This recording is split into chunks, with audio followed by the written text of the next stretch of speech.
बिल्कुल। खेसारी जी, एक दो फिल्में हैं जिनके बारे में आपकी ऑडियंस बहुत ज़्यादा जानना चाहती है कि खेसारी लाल यादव की ये फिल्में कब आ रही हैं।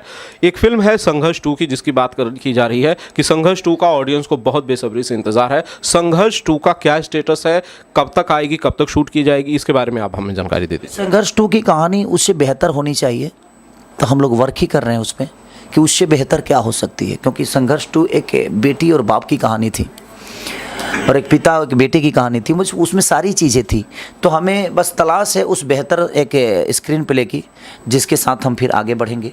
और लगातार राइटरों से हमारी बातें भी हो रही। क्योंकि वो कहानी मैंने ही सोची थी, मैं अपने बैनर से बनाने के लिए सोचा था, लेकिन पराग पाटिल जी को 1.5 साल पहले उन्होंने साइनिंग दिया था। उनकी कहानी मुझे समझ में नहीं आ रही थी, तो मैंने ही बोला कि भाई ये कहानी है, इसी को आप शूट करो। और वो चीज़ें बेहतर हो गई, लोगों को पसंद आई। और वैसा ही मैं भी सोच रहा हूँ कि कुछ बेहतर सोच के साथ संघर्ष 2 को बनाया जाए, क्योंकि रत्नाकर भी अभी बहुत इच्छुक हैं उसके लिए, पराग पाटिल भी इच्छुक हैं, तो उस टीम के साथ काम करने में भी मज़ा आता है। और कोशिश है हमारी, देखिए कब तक वो कहानी फ्लोर पे आ जाती है और कब तक वो स्क्रीन प्ले हमारे नज़र में आता है जो संघर्ष 2 का हिस्सा बनाएगा मुझे। बिल्कुल। खेसारी जी, एक दो फिल्में हैं जिनके बारे में आपकी ऑडियंस बहुत ज़्यादा जानना चाहती है कि खेसारी लाल यादव की ये फिल्में कब आ रही हैं।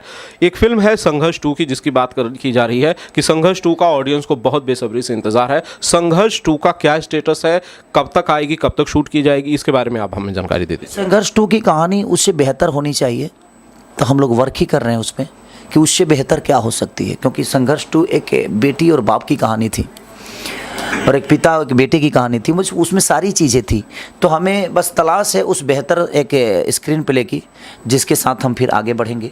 और लगातार राइटरों से हमारी बातें भी हो रही। क्योंकि वो कहानी मैंने ही सोची थी, मैं अपने बैनर से बनाने के लिए सोचा था, लेकिन पराग पाटिल जी को 1.5 साल पहले उन्होंने साइनिंग दिया था।